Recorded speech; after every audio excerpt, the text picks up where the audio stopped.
Hey, what's up, guys? This is AlphaFinx, and every so often you have just an epic game of Magic, Duels of the Planeswalkers, and this was one of those games for me. This was an epic game here. It's a very long game, and you can see here I actually have to speed up the footage so that I can fit it in the time I have allotted for this.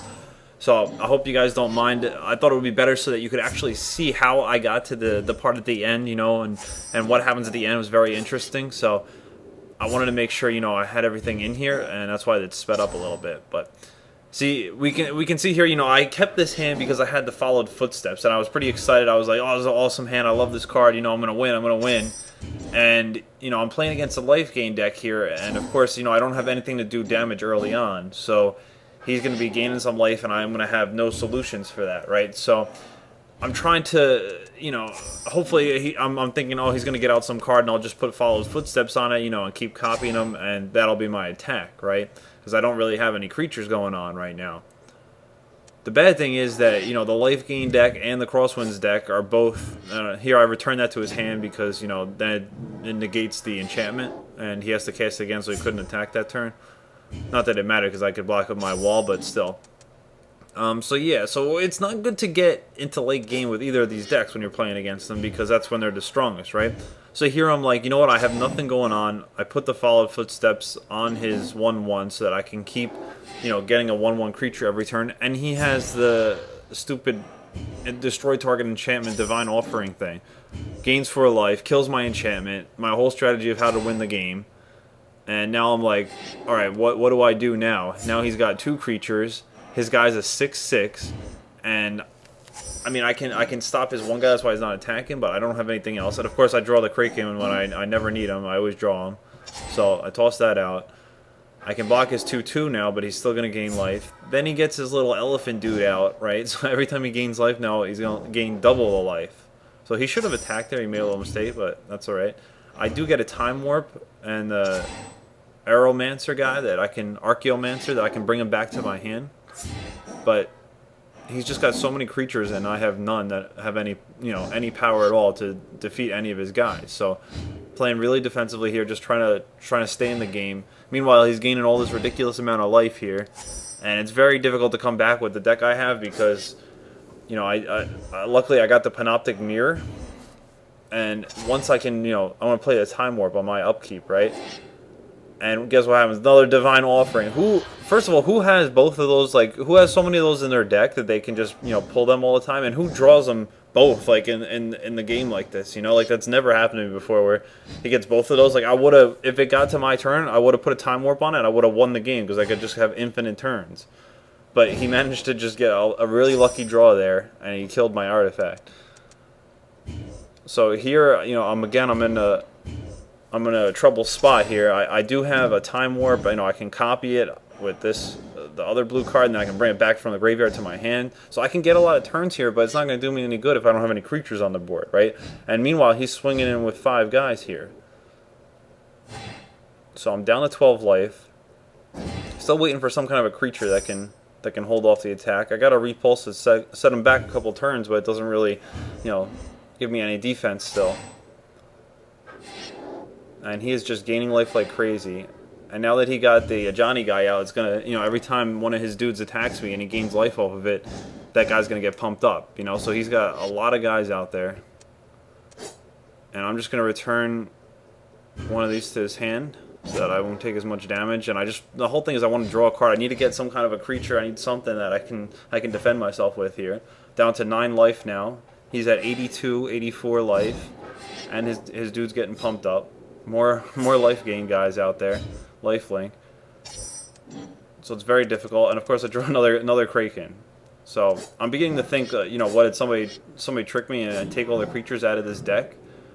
What's going on here? So I do 2 Time Warps because I'm gonna basically lose if I don't get some lucky draw here. So I did get the one to create two creatures, so I'll get them in play. Then I'll bring the Time Warp back to my hand. And just the Kraken, just throw them out there just so I have blockers. Can't take any more damage at this point.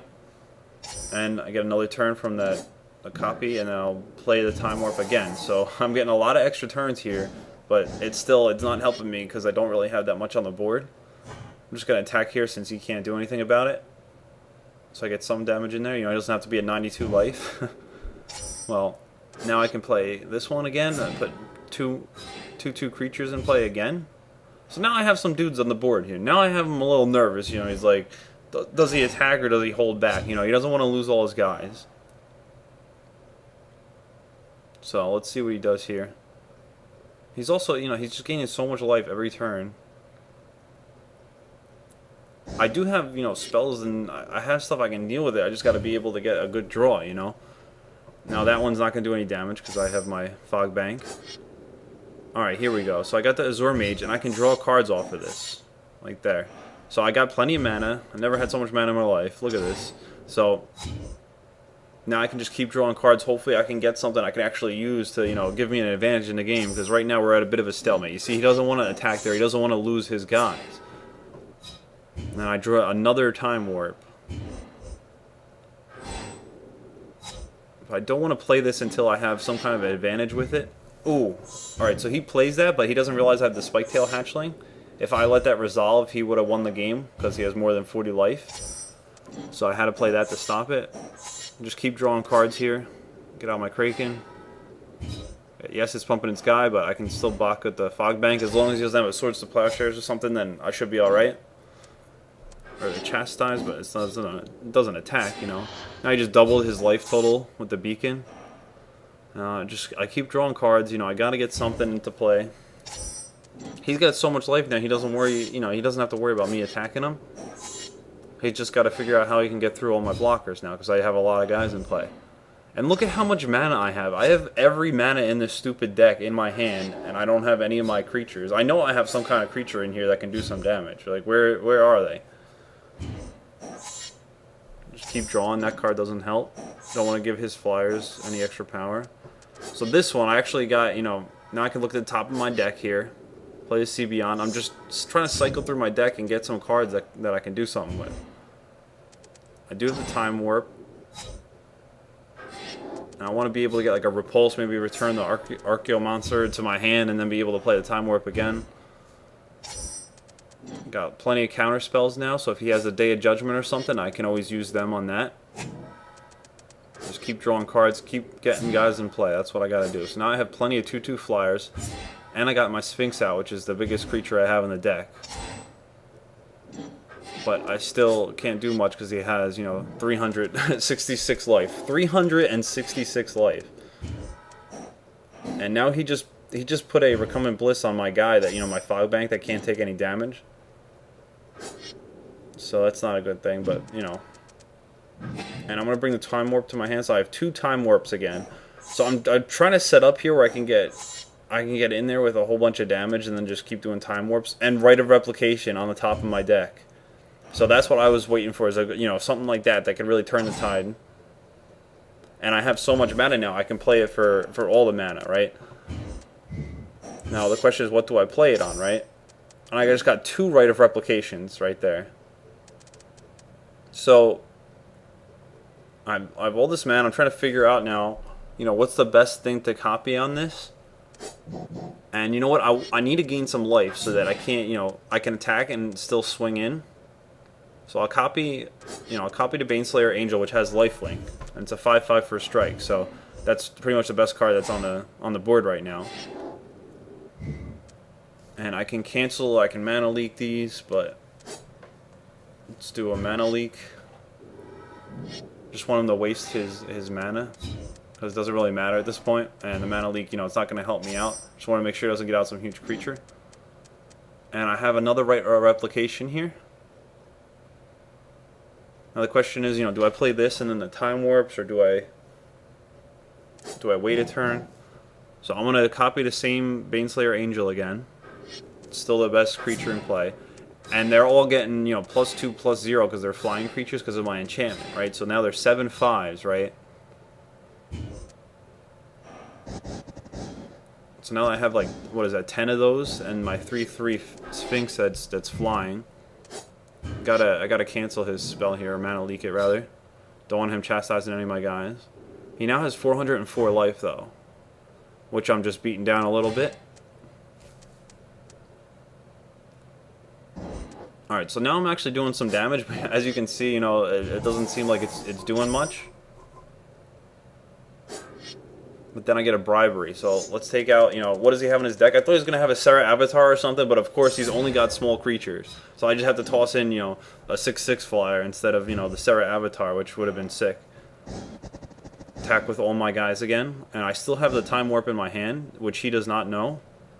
And if you notice, I'm at 6 cards left in my deck here. 6 cards, so I'm pretty concerned that I'm going to deck myself before I can actually deal enough damage to him. That's the way it's looking right now.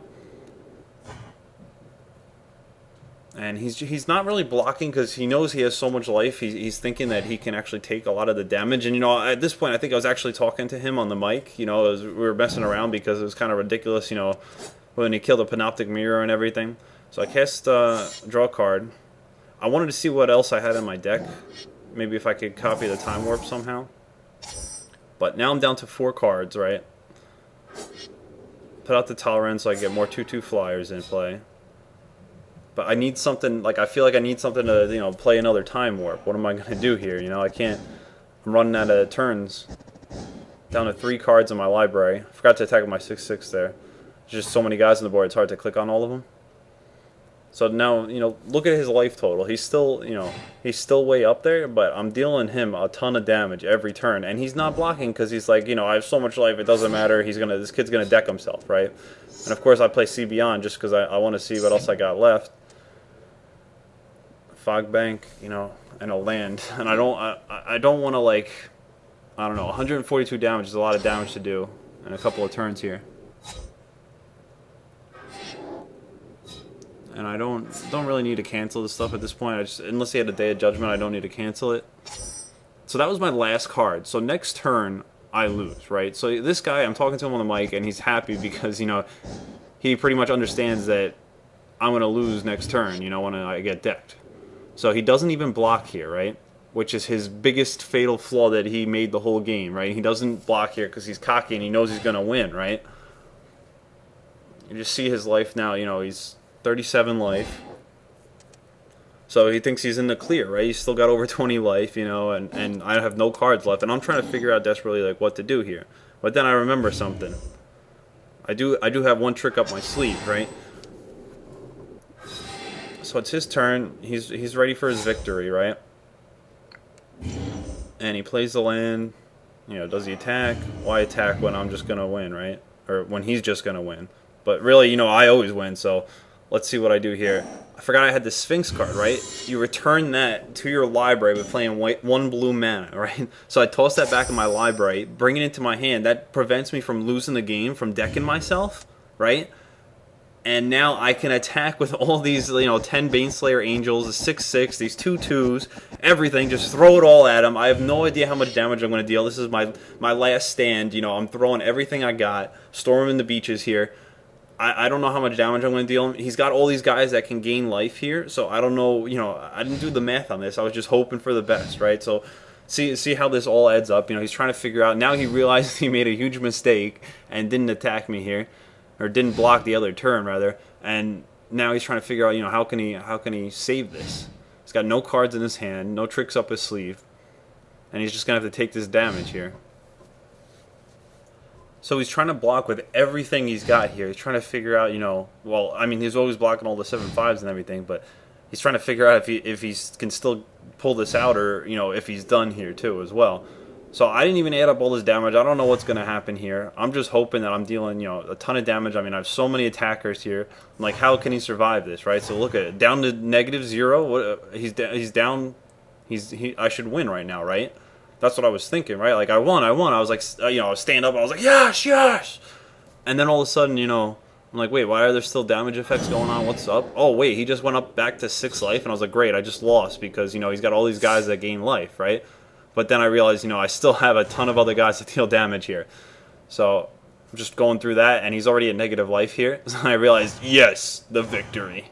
Look at that, and I end up dealing, you know, way more damage than I need to. So maybe I should have, you know, gave me a little scared not calculating that ahead of time, but that was just an epic game there. I love that game, and it was like a challenge at the end. I was trying to figure out, how do you win this game? How do you make it happen? And I got the victory. So I hope you guys enjoyed that. Check out my channel for more gameplay. This is AlphaFinx. I'm out.